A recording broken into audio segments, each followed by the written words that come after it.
Dear friends, welcome to the final episode of Season 1 Stories of Connection on the Human Weave podcast. I am your host, Rosh, joined by Yash, and today's episode is meaningfully titled Weaving It Together. As we wrap up this incredible season, we take a moment to pause, reflect, and cherish the journey we have shared. Throughout the stories of connection, we've explored profound conversations, heartfelt experiences, and the invisible threads that bind us as human beings. In this episode, we'll revisit the invaluable insights from each guest, piecing together the treasures of wisdom they have shared. Reflection is an essential part of growth, especially in the spiritual realm. Slowing down allows us to look inward, understand what shapes us, and uncover the parts of us that take us forward in life. Bit by bit, we begin answering life's most fundamental question: who am I?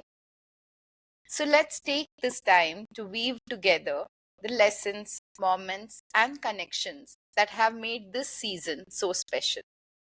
So I would love to start with the episode that we did with Anup Mittal about forming genuine connections in a superficial world. So, Yash, what did you find most profound in that episode? The first aspect that I loved about was how a human has to be very vulnerable to form connections, genuine connections. Since we had the discussion about forming those genuine connections in the superficial world, it has to be the real you for the genuine connection to happen. So it's something that we spoke of, the formation of bridges and not the walls in conversation with Anu. I think for the bridge to happen, there has to be that space where um, each person gives in that vulnerability to form that bridge to have that genuine connection. I think that stood out for me the most in the conversation of that episode and how it can empower forming deeper connections. Yeah. And he has just not spoke about it with what I know of him. I think he genuinely does that. So I think that has really been my major takeaway from the conversation. Yeah, that's a very important point we touched upon, where instead of walls, we build bridges. And we talked about how important it is to consider a boundary as something where we go to take care of ourselves. And yeah, that is very insightful, because then there is kindness when you're coming with the boundary. The bridge kind of signifies that there is a give and a take, there is no blockages that are coming, and you are taking the space to distance when you need the space for self care. And so that very profound thought about creating boundaries but with kindness, I think that was very, very powerful. I also loved how he talked about forming genuine relationships without having vested interests. So he talked about this relationship between Krishna and Sudama, and Krishna and Draupadi, who are characters from Mahabharata, which is a Hindu epic. And to just set the context for it for people who don't know about it, but the relationships were purely between two people. So the point he brought in was that Krishna did not have these friendships because he was going to get something from them. He just loved them and showed that friendship to them for the people they were. He loved and respected them for the people they were. And again, from this point, he had taken to a point where he talked about to look at ourselves in the light of, are we able to give others when we know that they can't give us back? And that is when we are genuinely bringing in a relationship, or even trying to create one in the first place. That I found was a very good advice, a place to stop and think who we are, who we are in relationships, rather than just look at how others are towards you in a relationship. Yeah, I think when you mentioned about the vested interest in another person, what I liked was also the inclusivity. Connecting back to the metaphor that we spoke of, the bridge and the wall. In the conversation, he mentioned, what if there is no gap at all? There is no need for the bridge at all. Yeah. So I think that really aligns well with no bridge because there is no gap between two spaces or two individuals at all, which is inclusive and you're seeing yourself with another person with no differences between two individuals. That aligned well. Yeah. And that episode has so many references to stories, mythologies, texts, and so many other speakers. I really enjoyed that episode for those references. One of the quotes he mentioned was that if you have even one person in your life who listens to you, who supports you, who takes care of you, then it is a blessing. And if you don't have that one person, then that is an opportunity for you to become that person in somebody else's life. And I think that is such a wonderful thought to go to and look into our own lives and see if that is something we can bring, to the world when we present ourselves into relationships. Yeah, I think that's where we always look out for what is the other person doing for me, rather than we can look at it in a way that what am I doing for the other person without expectations out of the person. And that's a basis of starting a relationship, to not start with what this person is going to give me, but just bringing that curiosity and love and vulnerability, like you said, to the relationship and starting from there, and to become that person who goes out of their way to make the other person comfortable. And that starts, you are then the example of leading a genuine connection. Yeah. I also enjoyed when he talked about William Ure, a TEDx speaker, and talking about how today's social media is creating this hype about everybody wants to become a TEDx speaker. Your success is when you are a good speaker, but nobody ever places emphasis on being a listener.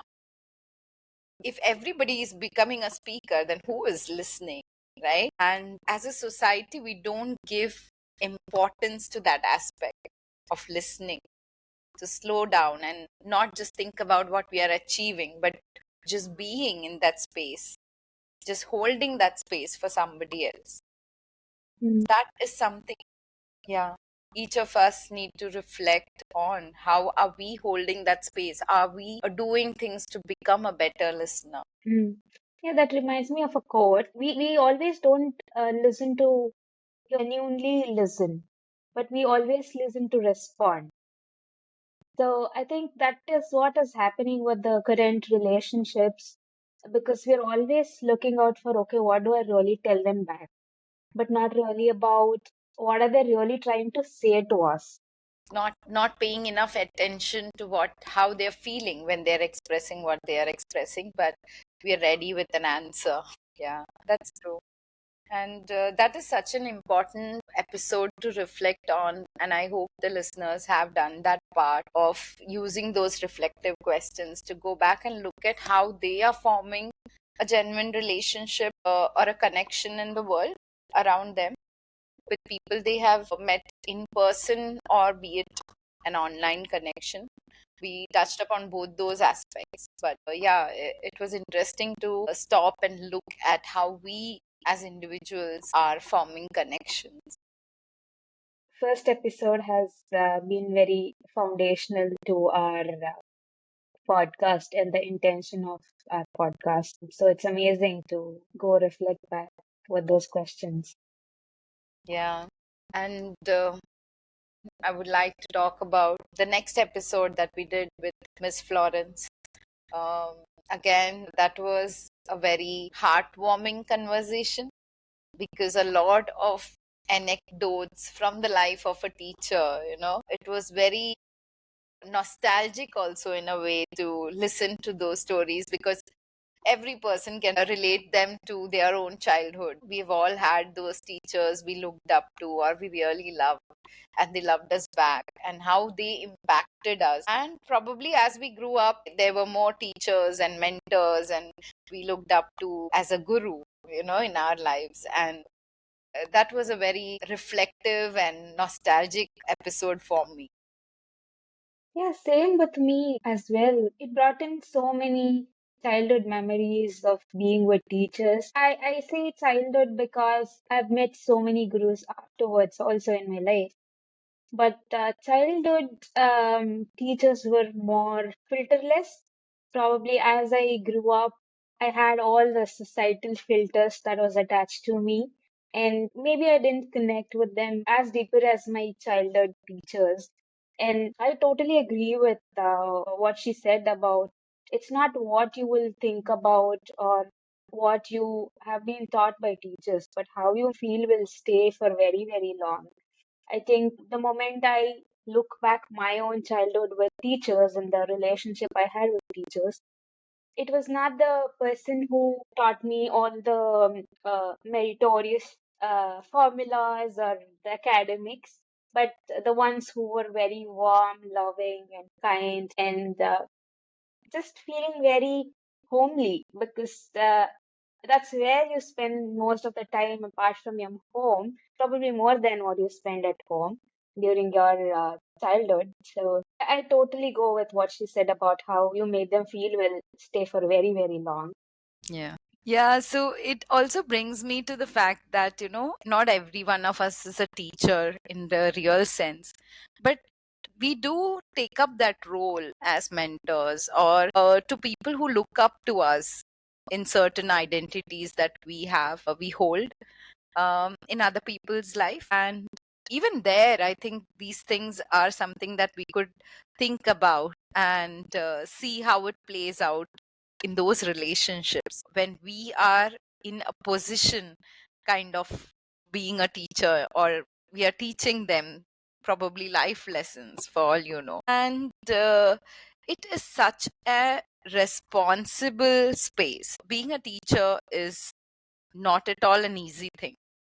A lot of people have this mindset that your teachers have summer holidays and they get long holidays, which usually other jobs don't get. But the amount of emotional investment they make, and that's something we talked about in the episode, is very draining, and it can take away a lot from a teacher in a day.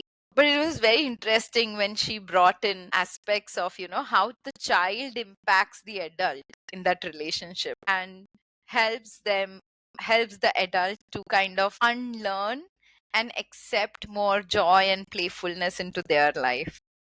Yeah, I liked when she said, "What does being a teacher do to her?" She said, it becomes easier for her to understand life because she has to convey the complex things in a very fundamental and simple manner, which is, I think, amazing skill for the reason that we always complicate life and we need not really take that approach, but make it easier to cater to the child in each of us. Every self conversation and the thoughts that we have with our own selves will become very simpler and it's easier to navigate with simpler thoughts, I believe. Yeah, I remember when she said that, children find joy in simple things. And that is something as adults we have forgotten. And that is the essence basically of what you were sharing right now, right? Like we complicate things. I was also very touched by the conversation going into the self care part that she mentioned teachers need to indulge in. And that's a very powerful perspective, and probably every parent or everyone who associates with a teacher should stop and think about that. A teacher gives a lot. It's not just her time, it is her attention to maybe 25, 30 children at the same time, and not just teaching them concepts, but teaching them those morals and ethics to live by in life, how to conduct themselves, with other children in a space where there are other adults, teachers, principals. There is so much that is unsaid in that relationship. And definitely, as a human being, that can be very draining. So they need to stop and fill their own cups. Um, one more point I wanted to bring here was when she mentioned about, teachers having to adapt to the changing landscape of education. Education is no more what it used to be 20, 30 years back.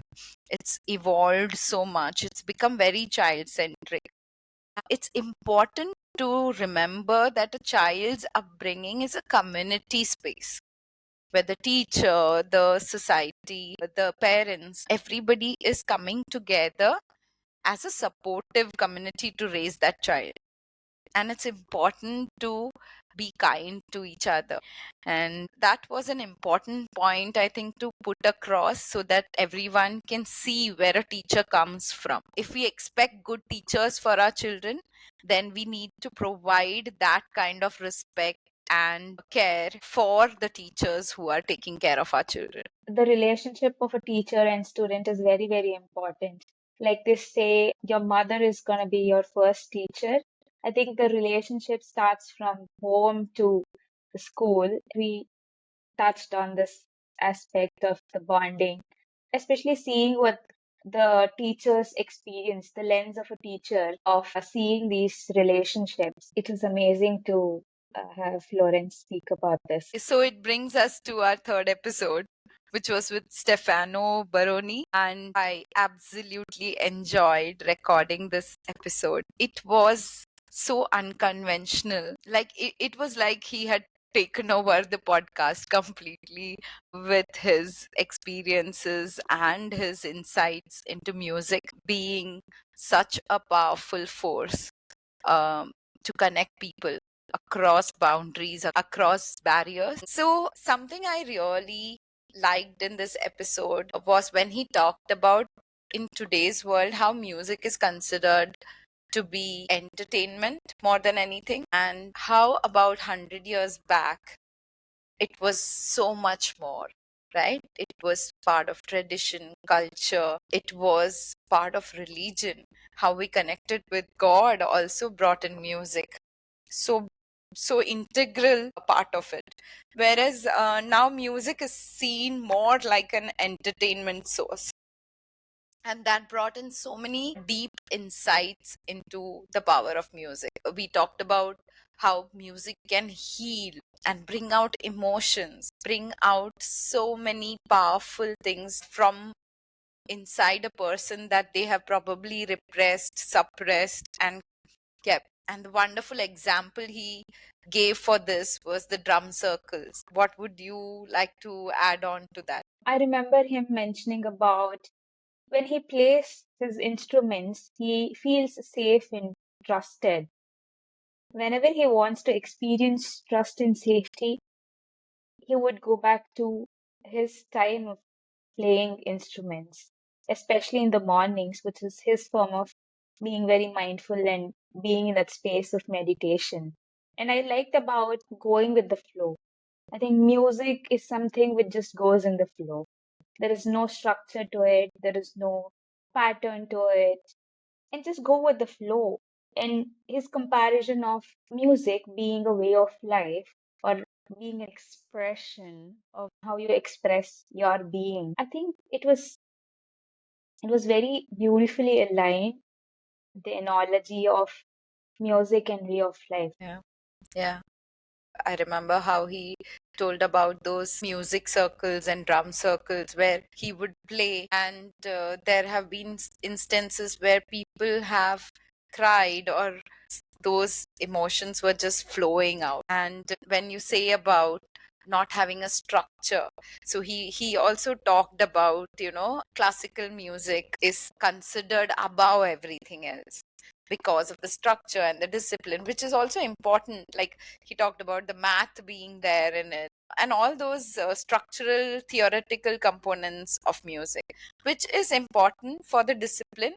But more than that, he talked about the imperfections of music, how being imperfect brings out your unique way. And that is so true in every aspect of life, right? He talked it in context of music, but it is so true in every aspect of life that our individual imperfections is what makes us unique. If we all were perfect, we would all be similar to each other. There won't be anything unique in this world. And that I found very, very interesting as a concept. Adding on to that structure, I remember him mentioning about his drum circles where there is no structure. If you look at circle, it's just seamless, flawless. There is no corner to it. That was very impactful for me to just how you can really touch people, how you can just place the whole um, experience. Yeah, I was thinking of the concept of neuroscience that he connected with music. When you learn an object, you're not just learning the object, but also connecting the object that you have learned to a feeling, and how that is so similar to what music does. He gave his own example where if he's in a certain mood and he goes and creates music, which would reflect how he was feeling, and then as he plays that music it would transform into something different, bringing out a different feeling, and how that new feeling now goes back and changes how he was feeling in the first place within himself.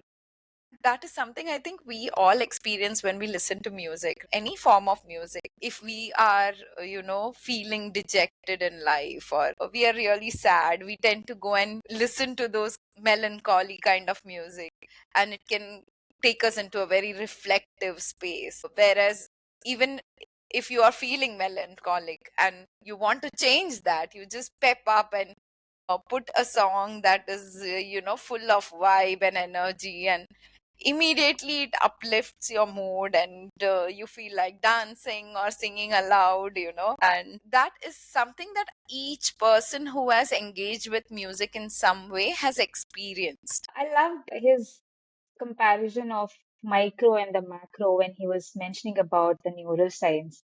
What happens inside of each cell in your body gives your entire health, entire physical health. Likewise, the same, whatever you experience inside in a very minute level does show up outside. We can really relate it to life. What is happening inside will reflect outside. And we start focusing on it unconsciously. So I think it's vice versa also. Whatever is that you're experiencing outside externally will also affect internally.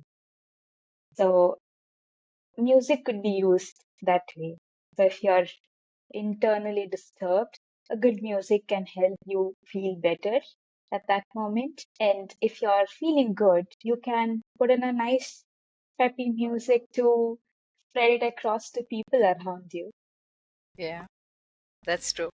And as we are talking about what it does to an individual, I'm also remembering when we discussed what it does to a group of people. We talked about how the energy picks up when music is done in a larger group where there are more number of people who are engaged with that exercise.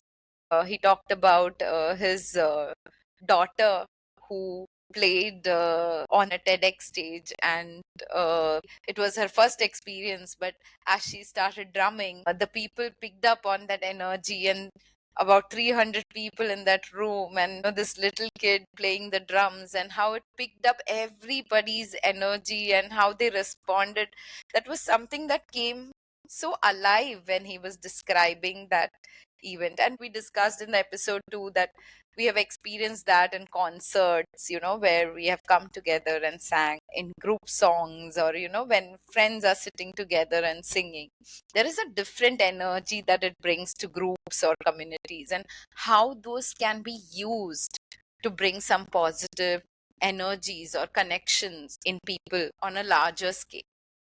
When he said about how he experiences music every single time, it's not the same music that he gets to create every single time because of no structure to it. Every other music is a reflection of his current state while he's creating that music, which is beautiful, I guess. It's very unique every single time.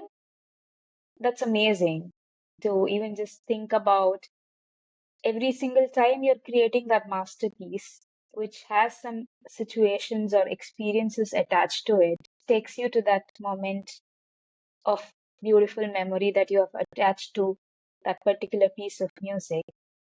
I think it's beautiful. There is no other comparison that can really match this. Yeah.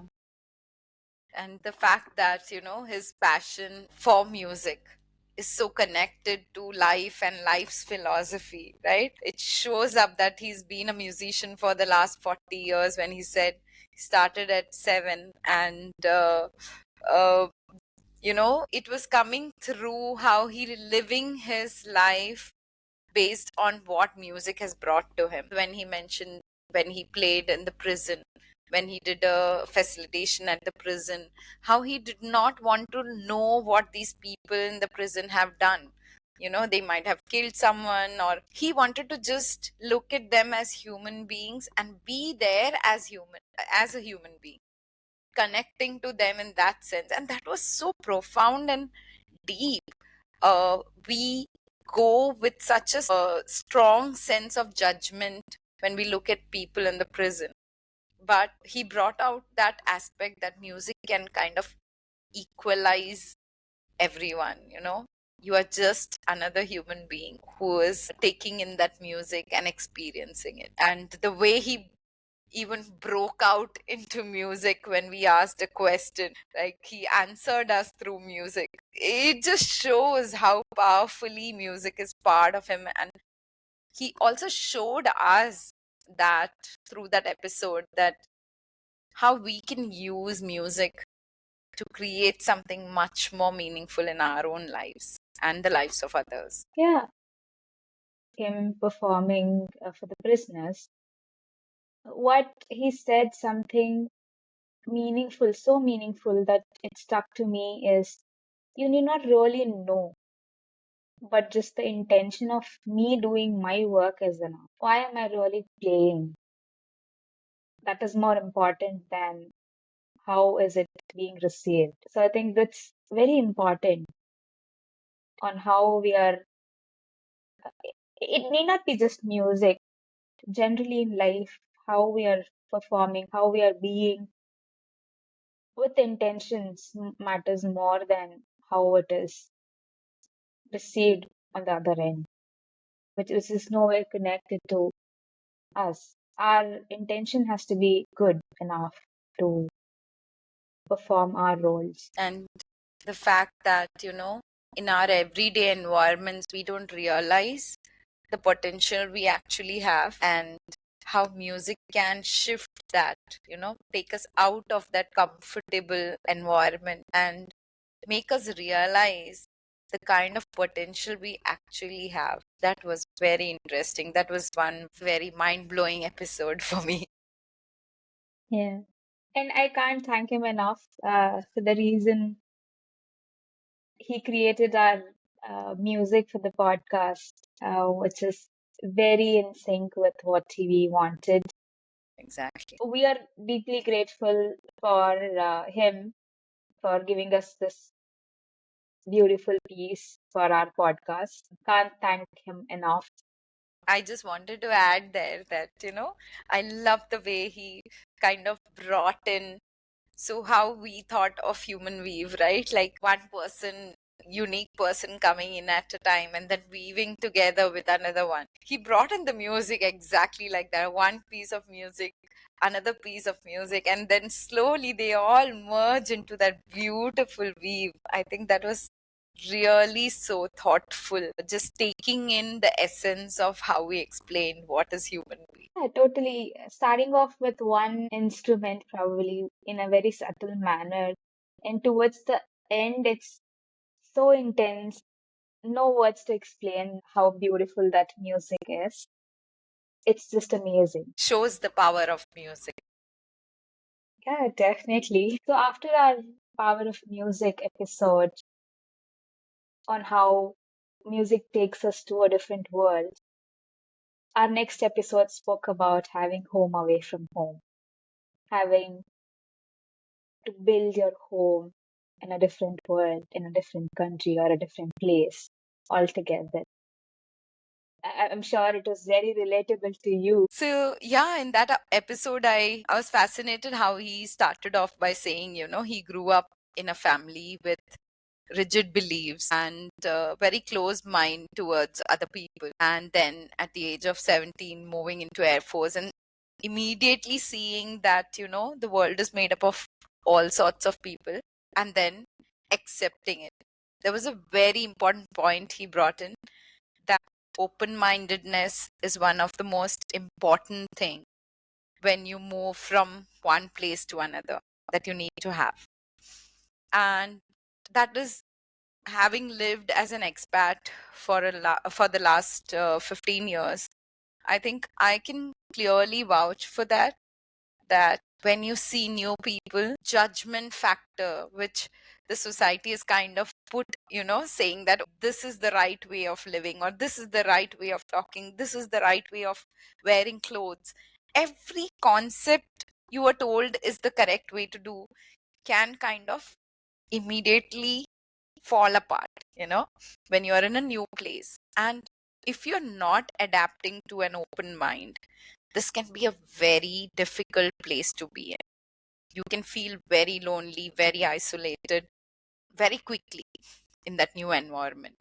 But looking at the whole scenario from an extrovert's point of view was very interesting. And how he approaches people and makes friends in those new situations. That was very insightful for anybody who either is thinking about moving to a new place or has already done that and seen the struggles of it, still struggling, or has come out of it. So the factor of acceptance that he brought in, you just get used to it. Don't really take anything personally because that's where the whole attachment comes into the picture. If you get attached to certain element or certain perspective, you cannot sustain in that place. To me, that was more meaningful to look out for what resonates to you, take it. And if it doesn't, just leave there and go ahead with what resonates to you. And that's where you'll find your tribe. I remember you sharing when you moved to Mauritius, you had your good group of people whom you resonated with them. So I think that's where each person will find their own tribe.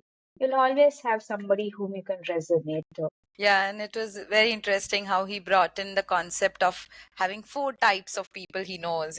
One is acquaintances, the second was friends. Then he said friends are people who probably he has a drink with or has a dinner with. And then there are mates who are more than friends. You call them when you need them and stuff like that. And then he mentioned the fourth place, like, which is the most important and intimate for him, were the brothers, people who become brothers for him. And I really enjoyed, or rather felt very warm when he said that I wish all acquaintance whenever I meet an acquaintance, I wish they become my brother. That is the kind of adventure and adaptability that we were talking about, right? Like, it's not really, the belongingness factor is not really about the new place. It's about what is happening inside you when you're moving. That is the crux of bringing belongingness into your life. How adaptable you are in a new situation. Yeah, and contrary to that belongingness, he also spoke about letting go. Whenever it's time for you to move to another place, you have to let go of all the attachments that you have to the current place, which also brought in the element of you being a very different version in each place. You cannot be the same person whenever you move to another place. You have a different version of you, more evolved version of you, which has been prepared for a new place. So it was beautifully weaved with letting go and belonging. So I love the part where he said, "To me, belonging is wherever my wife and my dog is. It's not about the place or the object that we own. It is more of me and my family. Wherever they are, that's where I belong." That was most beautiful. Absolutely, and I can vouch for it. When you're constantly on the go, um, you don't find that you are so attached to material things, because it's not feasible for you to carry all those things around. And then exactly those 5 or 10 things that you can't part with. You don't want to part with. The others, you're ready to part with. So, like you said, those are those special people, of course, that become home rather than a place of walls and furniture that becomes home. It is the person or people that become home. There are those special things. He mentioned for him it was books. For me, I also carry pictures, from the place that I've been in. That becomes very special. Those are my memories that I created in that particular place. And that is all you have. In the end, you will be left with only those things. That makes it more special. Any place, any experience that you're having, and every new place is an experience. If you're going with that mindset, then the belongingness, the letting go, everything just naturally flows in. So, yeah, there was so much. That episode was also packed with so many learnings for us, that we can apply to a lot of our situations in life. Yeah, very true. Moving on from home away from home, we went on to an episode where we touched upon biography work. And what an interesting concept, what an interesting aspect of training and coaching that Sangeeta brought in for us. It was really intriguing. Lot of new things that we learned through that episode, just looking at our own lives, but from a bird's eye view. Yeah, I can really weave this conversation with our previous episode with David. It was also with one place to another place, moving from one place to another. Here it is also moving from your past to the present and from present to the future. When she gave an example of your life being a river where you just take a step back and look at it in a very 360-degree view from height above and not really at the ground level, which defined the power of silence and power of pause. You have to just stop wherever you're doing, whatever you're doing in life. Take a moment to pause, step back, and see how you're looking at it. And I was so intrigued with the archetypes that she mentioned, which is very relatable to us. The archetypes that we are near and around were so accurate, I would say. I am just amazed with the expertise she brought in with the biography work. Yes, so I wanted to bring in this aspect that Anoop had also talked about in his episode of building genuine connections, where he said it's important to pause and look at your life, because the society is constantly teaching you to be busy. And being busy means you are achieving, and that is the sense that is created when Sangeeta was talking about this pause and looking at your life like a river flowing from a bird's eye view. It also brings in that importance of pause, slowing down, going through the unconventional notion of not being so busy that you don't have time to look at yourselves. When the moment you start to pause and look at your life in that sense, you realize your life patterns. And each of us have it. Each of us has those patterns that we have been repeating and suffering through probably again and again and again, because we didn't take that time to slow down and look at our lives. The example of camera that she said, we are always turning the camera towards others, and we always just be there behind the camera where we are not really visible, neither to others nor to us. So instead of the focus of camera being on others, if we could just really turn it to ourselves and be that person who's in front of the camera where we are witnessing all our experiences, we will be more aware of what is happening inside, which is probably the pause and the bird's eye view that we can look at own life. That kind of connects through all the episodes that we're talking about, even so far, like that philosophical angle of how everything is merging into each other.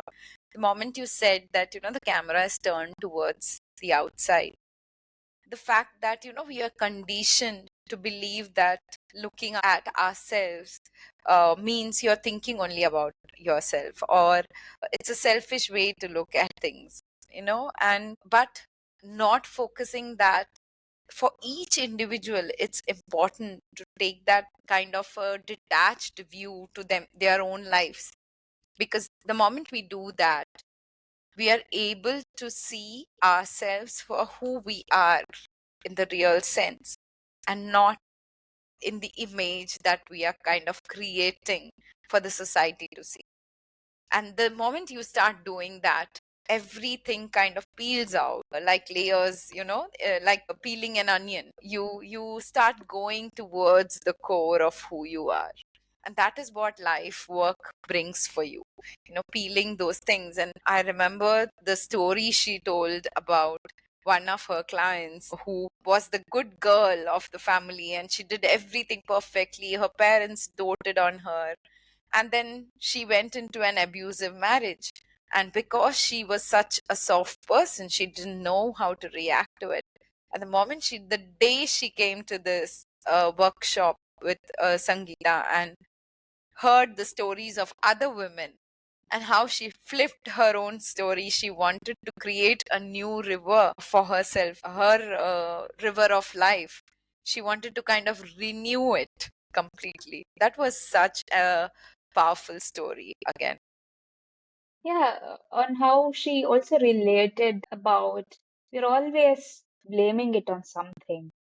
We don't own it. We don't take the responsibility of our actions. I think the examples that she shared with her client, flipping that page, anybody can flip that page whenever they decide to, whenever they own that particular situation.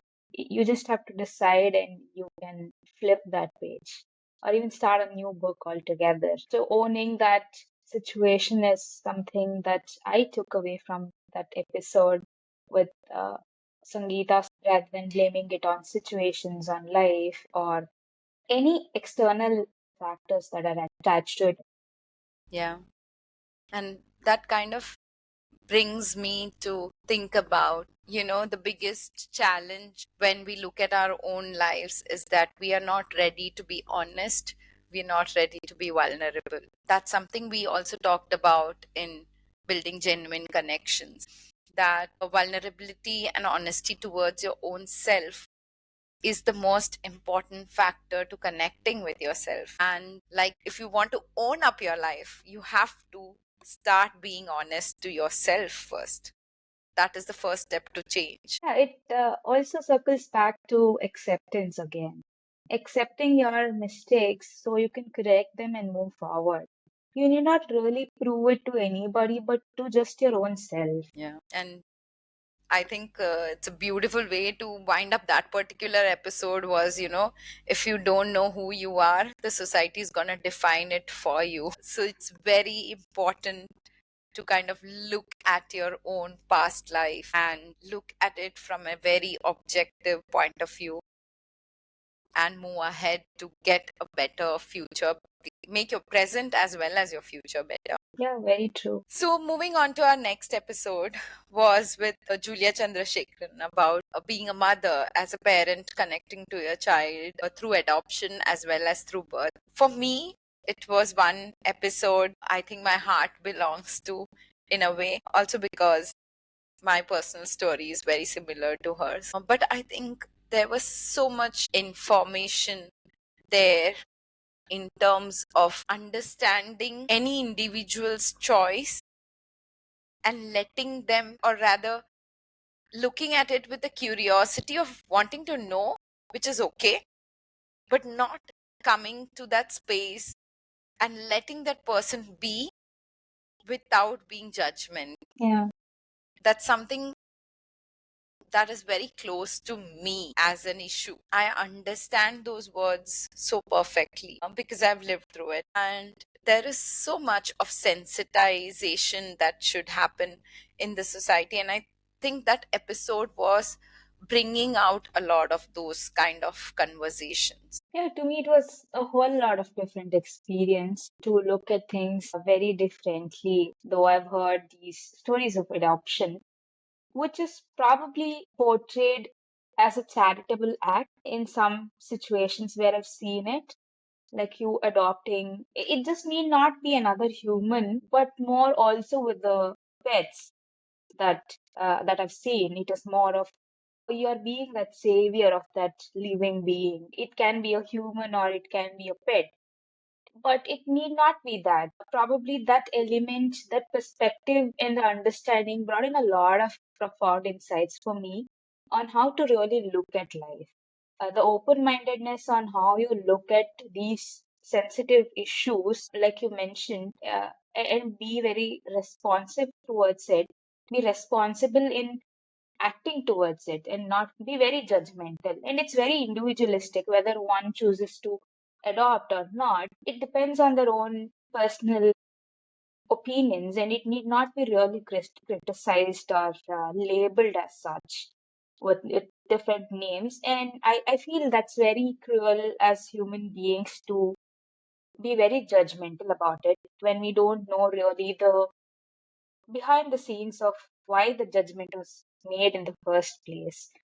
With her sharing her experience and you sharing on what made you both to choose adoption after having your biological kids, given a lot of profound insights for me personally, because you both had different stories to make that decision. Though the situation is very similar, the experiences are similar, in a way, there are differences. You had your different stories. It would be not really good to generalize it and make judgments on it. I totally resonate that, through these episodes, especially through this recap when we are talking about, snippets of each episode, and you brought in the factor of, adoption being misconceived as something charitable, right? Julia the other day spoke about how a child should not be made to feel gratitude for one, your parents having given birth to you, two, for your parents having adopted you. Because in both these cases, through birth or through adoption, the child did not have a choice. It is the adult who made that choice to bring that child into the family. And there is no way that the child should be raised to believe that they should always be grateful because the parents have brought them into this space. It cannot be like that. It's a choice the adult made. It's not a choice the child made. Yes, there can be other ways that as parents we can teach our children gratitude, but it should never be about us providing them things. That's a responsibility we as adults have taken in. And I completely vouch for that statement she made. Yeah, I think the emotional safety of uh, the kid also matters here. As an adult, you're responsible to make them feel comfortable and emotionally safe to express anything. The relationship that you have with your kids is equally important and powerful. Like that we spoke of with the teacher and the student, with Florence. As a parent, you will be one of the first teachers that they will have. Whatever they experience at home have a profound impact on how they operate as they grow up being adults. We also had this conversation about them not really, like parents not letting them know that they're adopted, or the story and the truth behind their whole life situation.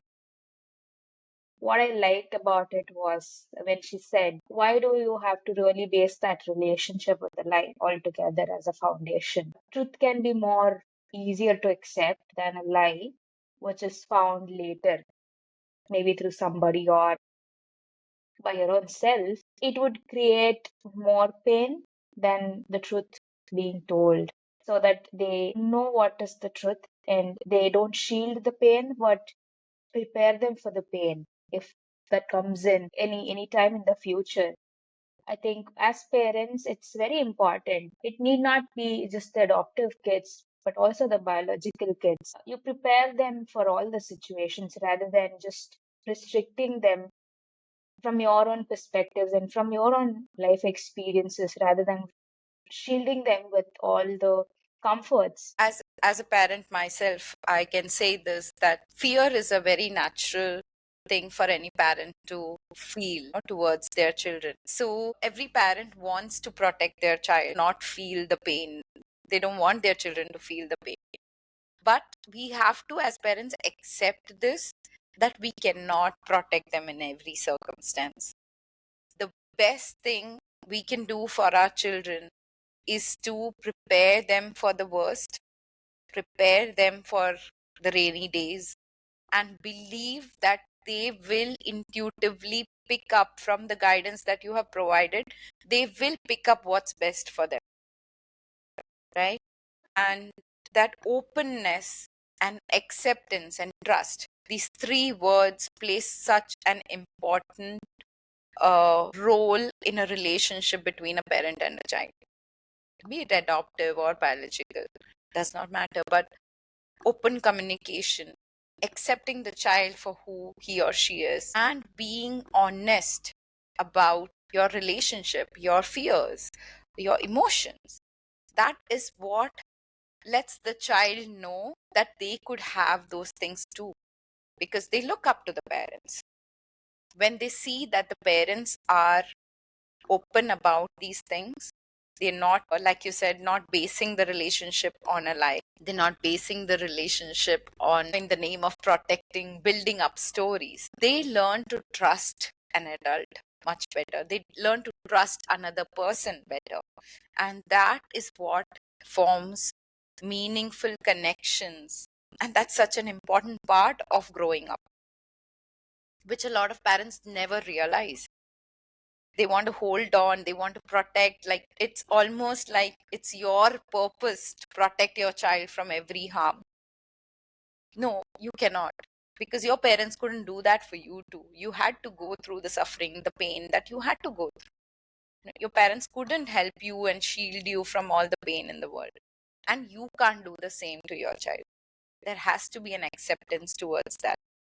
So I think that episode brought in so meaningfully these aspects of parenthood and connection between a parent and a child. Yeah, you cannot really protect from all other pains. Probably the one that you have been passed on from your parents might not be the exact pain that your kids will experience. Probably there is a different version because we are in a different era, different generation, and our advancements are happening so exponentially that the problems that our parents have faced might not be the ones that we have faced, which in turn goes to the same with our kids not really facing the same issues, but rather equip them with probable solutions or the situations with open communication, like you mentioned, will help them take more informed decision on what they want and let them be with their own self and not really put in your perceptions into their head by force. Yeah, yeah,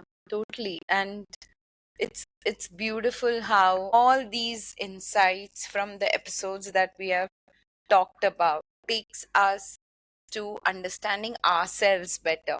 So, even as a parent here, when we are talking, to understand who we are, where are we coming from as a parent when we are showing up to our child, showing up to others around us when we are with our child. And that makes me want to go to the next episode, the final guest episode we had with Chetan about finding your true self and connecting with yourself through spirituality. Again, what an insightful session that was. There were so many beautiful concepts we um, touched upon, going within ourselves and discovering more about ourselves. What are your precious takeaways from that session? Yeah, I would like to connect it with the parent and the child and the perceptions. Like I was explaining about the example, um, Chetan gave a very beautiful example of the harbor and the ship. Relating to our previous episode of the parent and the kid, um, probably how I see it now with the conversation is harbor being parents and ship being kids. You have to take off from the harbor, but you have to really leave the harbor to reach somewhere. Because as a ship, you're not built to be just there attached to the harbor. Ship has to sail across and beyond and reach another destination. I like how he correlated that with having perceptions. You can have perceptions taken from others, but you need to build on it individually, on your own experiences. You need not really resonate all of it. It can be none of it also. Having that individualistic opinion about your own experiences, which is, I think, the essence of the true self that we spoke of in the whole conversation.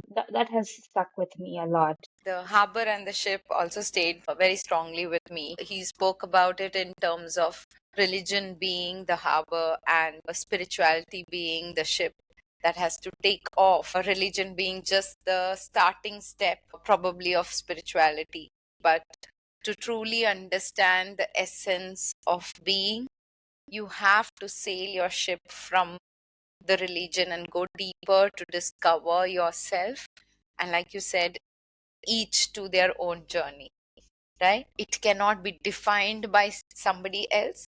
It is your experience, your faith. It is as a ship when you sail through that ocean. Only then you can discover that ocean of the inner truth of your being. You have to face the storms, you have to face the calm of the ocean. And that is when you truly discover yourself. That experience is what is going to help you. And that was something that each one of us, when we are holding ourselves back in the comfort zone, we need to kind of think comfort zone is again the harbor. We have to sail from there, explore those fears, explore that pain that we are so afraid of exploring. And that is when you discover yourself. We're always looking out to go back to the harbor, but not really face those fears like you mentioned. You will only ace through it when you're experiencing it, when you're sitting with them, which is not probably your comfort zone. Yeah. The example that he gave of the self image was also powerful because he mentioned that we all believe we are all the good qualities. Like, as a mother, for example, I would believe that I'm a very caring person. I love peace in my house, and I'm very nurturing, I'm very giving to my child. And the moment let's say I'm tired today and I shout at my child, the moment that happens, my self image of that perfect mother who never scolds, is very peaceful, very loving, very nurturing, has fallen down. And then, to pick that up, I will go and apologize, which is not necessarily a bad thing, but also for us to remember that, okay, we might apologize, buy a gift for the child, try to make the child happy now, hug our child more today because I was so rude. That's not necessarily bad, but to also realize that that is part of the self, though you don't want it to be part of your image.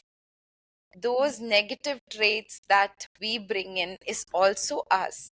And how much are we ready to accept that part of us? That's not an important thing to accept. Do we only want to accept ourselves as those pristine beings, while whereas when we are looking at other people, we are very easily judgmental. We want to look at the bad points that other people have, the bad traits that other people have, but in ourselves we never want to see that. Even if you see, most of us will not accept it. Yeah. And it's important to first of all realize that that person is also us, and to be able to release those emotions consciously. That is also something we talked through that episode, that it's healthy to accept and release those emotions from yourself, those negative things that you perceive as negative. It's important to accept and release those things too. Yeah, I think he also said about focus on what you want and not really on how part of it. So we always think about, oh, I want to be good, perfect, all of that, but we don't focus on it. The focus is always on how are we going to do that? Yeah, that is also in the context of manifesting what you were saying, right? To surrender and manifest uh, what you want. So that brings me to, how people many a times, most of the times, connect spirituality directly with religion. Religion does, across cultures, teach us so many meaningful things. But are we attaching ourselves only to the fact that this is part of my legacy, my religion? Or are we actually taking in the messages that we are learning from those, right? We touched upon the concept of religion, how we are not ready to evolve. In a sense, we see around us that today technology is evolved so much, right? And we are thinking about the world is going to change tremendously in another 30, 50 years. But we don't want to let go of how we were holding on to religion in a certain way. Instead of even taking concepts that can make us a better person, where we have the opportunity to change and reach our potential, instead of focusing on that, we want to focus on how somebody from the history has held on to certain values, and we are upholding that person instead of upholding the values itself. We have to realize that spirituality is not about rituals. Rituals can bring that discipline you need again, but that discipline is not going to take you closer to the inner journey if you are not ready to just move beyond those rituals. You have to explore, you have to go through the ups and downs to discover that real, true essence of who you are. Yeah, when you say about this comparison, how I view it is more of a tree. You need those roots, probably the one that you are based out of, but you have to spread across in the air to spread yourself and experience that growth. So know your roots and experience all good things that can uplift your growth and not be bound by any restrictions. If the tree just, if the seed that has been sown just stays under the ground, it won't grow. It won't fulfill the purpose. So stay with your roots, but spread across. Take all the good things, which is also our intention of the podcast. Take all the perspectives, see what fits in for you, which is very individualistic, Yeah. and choose to follow what you want to follow. There is no force or there is no restrictions from anybody in the world. Everybody gets to choose what they want to choose and follow with it. So I think that's also the essence of spirituality, according to me. And he did bring that up when he discussed about universe never forcing anything on us, right? It is truly free spirited. And when you talk about the seeds sown or the roots that grow, I think we all choose the seeds that we are sowing. We choose what is our root. And that is very individualistic. That cannot be spread across as or defined in any way by a larger system. It is for each tree to decide, if I could borrow your words, to borrow that image you put in of a tree, that it is for each tree to decide how they want to grow, how tall they want to grow, how wide they want to spread their branches. Yeah, because every other seed is different. Not every tea is same and not every seed is same. So it has to be very individualistic and very subjective. Like you mentioned about how they want to spread across, how deep they want to go, or where they choose to grow is something which is very personal from their own perspectives, which also circles back for me about knowing what you want as an individual. If you don't know what you want individually, with what Sangeeta said in one of our episodes, if you don't know what you want, others outside of you will put in the perception for you. So every other individual has to look out for what they need, how they want to function. I think which was also suggested by Chetan, to have those 15-20 minutes of solitude time to think about what you want. Sit with that and reflect on it. Set those intentions for yourself where you can grow and thrive. Yeah. And through all these episodes, I can see how certain themes are resonating strongly, through music, through spirituality, through building connections, through building connections with children, through building connections with our own selves, through our own stories. There are so many patterns that kind of intermingle with each other.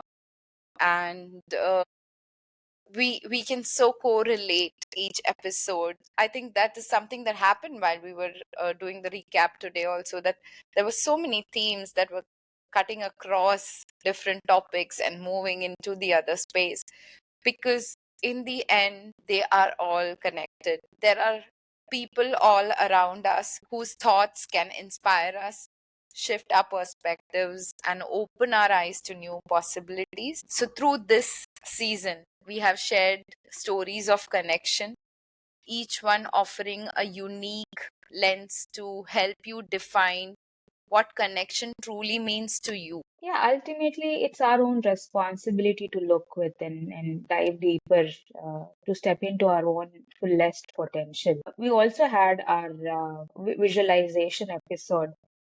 We hope our listeners utilize that visualization exercise. It's a tool where one can really return and look at it again and again and uncover new layers of insight each time they visit that visualization exercise. Um, so, wrapping up our season, Stories of Connection, we want to extend our gratitude to all our wonderful guests for sharing the time and wisdom with us. I want to add a special shout out to two incredible individuals who have helped shape the Human Weave's identity with their creativity. Thank you, Stefano Baroni, for composing the soulful piece of music that resonates deeply with us and grows on our souls every day. You are an extremely special soul, and we want to express our gratitude to you. And our deepest gratitude and love to Chandni Menon for visualizing and bringing to life a logo that so wonderfully captures the essence of the human weave in just a few strokes. Yeah, most importantly, we want to thank our listeners for being part of the journey. We would love to hear from you. Share your thoughts, your favorite moments, and your suggestions with us. What resonated most with you this season? We'll be taking a short break, but we'll be back in 3 weeks with. We'll be taking a short break, but we'll be back in 3 weeks with season 2, Breaking Stereotypes, where we challenge norms, question biases, and bring you conversations that push boundaries. Get ready for some intriguing discussions. Until then, This is Yash and Rosh signing off. Stay connected, stay curious.